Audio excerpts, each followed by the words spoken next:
Update. Am I the a-hole for not marrying my pregnant ex-girlfriend?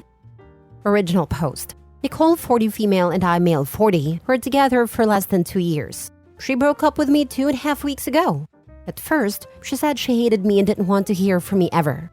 I respected that and did not contact her. One night, she drunk texted me about wasting her time and suggested getting back together. I ignored it since she was obviously drunk. But recently, she informed me that she's pregnant. I asked if the baby is mine, which made her furious. She accused me of accusing her of cheating. Even though she hasn't had a doctor's appointment yet, which I told her I wanted to attend with her, she has informed my entire family that I got her pregnant and abandoned her and the baby. Now my Christian mom's siblings, friends, and cousins are pressuring me to propose to her. Today, she called me 3 times at work, suggesting meeting over the weekend with my family for a small wedding, and I lost it. I don't even know if the baby is mine, and I won't marry someone just because of a baby. She called me an a-hole and hung up and called my family again, and my entire family is mad at me.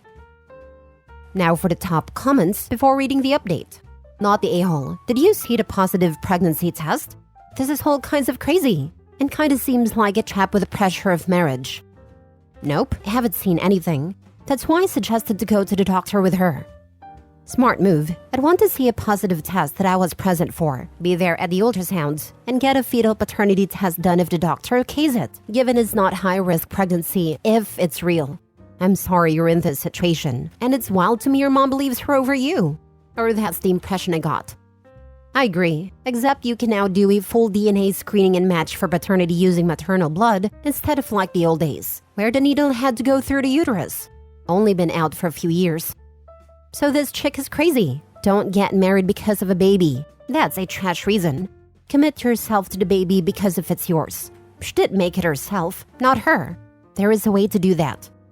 She screams she freaking hates me, but I should work on myself and marry her. WTF. She sounds like a manipulative person. Be careful. Maybe the kid is not even yours. And you both are in your 40s. It's not like she's a helpless young lady that doesn't know anything about life. Dude, so not the a-hole. My husband dealt with a very similar situation like this one with one of his exes years ago. When that ex texted him claiming she was pregnant with his baby, he texted her back saying he needed concrete proof that the pregnancy was real and demanded to show him in person the pregnancy test as well as any medical documents that show proof of the pregnancy. She got mad and messaged my mother-in-law over Facebook with that same sob story your ex told your mom. Luckily, mother-in-law also didn't buy it and backed my husband, saying the same thing. Apparently, this went on for a week or so, where that's all my husband and mother-in-law would tell her when she kept trying to reach out. After a week or so, the ex texted back claiming she lost the baby. Lol. If you do something like this, get a mutual friend or one of your family members who believes you to back you up in case your ex tries this nonsense. Do not tell her anything else besides that you will go with her to her doctor's appointment to confirm pregnancy, and that you are speaking with a lawyer to take steps to determine paternity if she's legit pregnant. Get these things in screenshots or audio recordings just in case. Also, please talk to a lawyer to find out how to do a court-ordered paternity test. You'll find out the truth soon enough. Good luck! Now for the update. So Nicole, my ex, ended up emailing my FWB Aaron's boss. She found a company on her LinkedIn and then mass emailed everyone. She wrote that we are engaged and have a baby on the way and told Aaron's employee to tell Aaron to leave our family alone. Aaron called me crying. Luckily, her company didn't fire her, but she was pretty embarrassed. She showed me the email. I decided to meet with Nicole in person and stay calm to see if I can go to the doctor with her. When we met, I asked how far along she is. She said she doesn't know exactly. I suggested that we go to a doctor who can probably determine the pregnancy through ultrasound or some tests. She said the doctor won't see her until at least 3 months. I asked how that's possible, and she got mad, saying it doesn't make a difference. She accused me of being a selfish narcissist and said she hates all of us, mentioning Josh.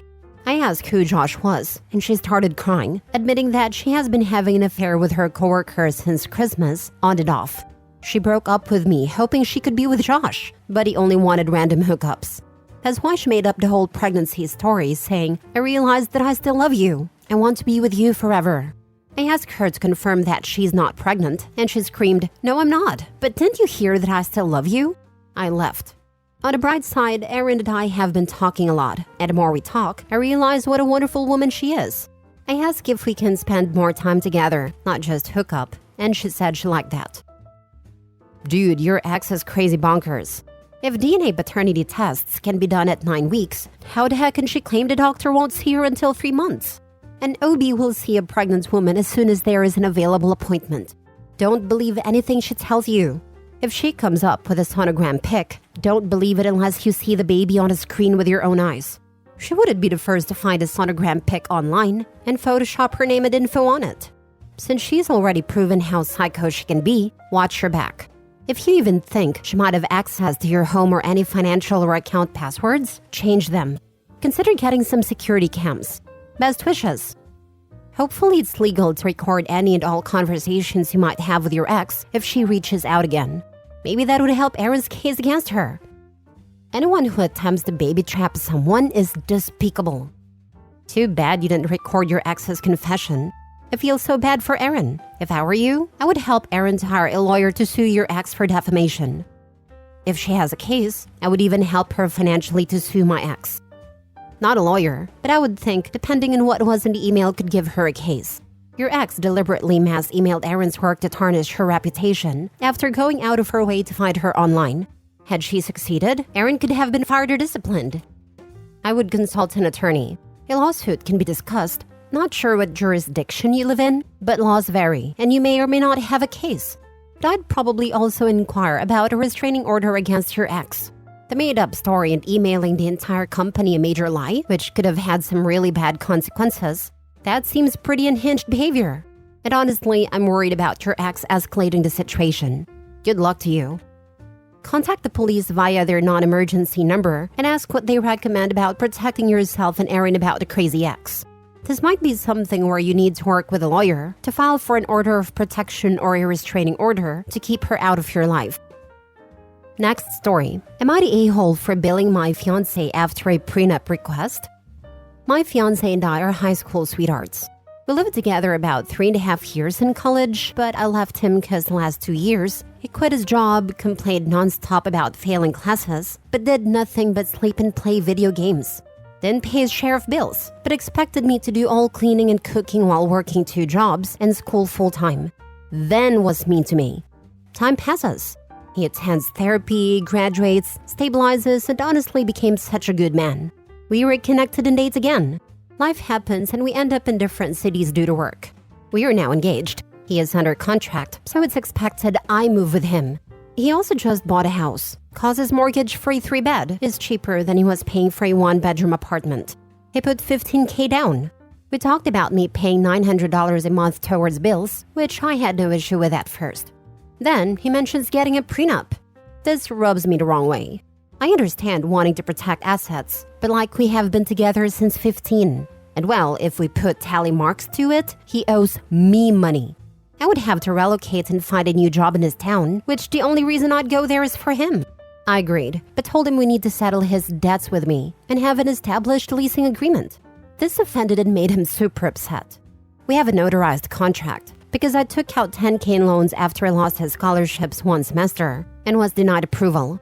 Despite it, I have been paying and never asked for money back before now. His car cost $6,000, and I loaned him $2.5K of it. Never got a dime back. Although he said he would pay it back, I never really pressed it though. I paid almost all bills for 2 years after he had quit his job. I didn't ask for any back, but I sure as heck pointed it out. And I decided that it would only be fair for me to pay for a market room rate. We live in the South, and that's $500 to $650 utilities included. I also started requesting half of vet bills as kitty support since one of our cats has diabetes. He has taken the changes as a champ, but I can tell he's super stressed out and sad. He literally makes double what I make at the moment, but I know he never expected, or maybe even remember, all the costs I've bidden for this relationship. I feel guilty because I never committed with expectations of it being returned, so when he suggested it, I don't know why I felt salty. Then I go a list of my costs which hurt him, and I don't know. Am I an a-hole? Did I go too far? Now for the top comments. I think your request was totally reasonable. If he wants a prenup, you need to even his score first. I don't understand how he expects you to not be offended by the prenup while simultaneously being hurt by a request for what you are owed. He owes her $10K in a notarized contract, not to mention the rest. Seems like she put down $10K of the deposit on his house. I said, this looks like so much baggage for the start of your marriage. Maybe you should be rethinking your relationship. You broke up with him once.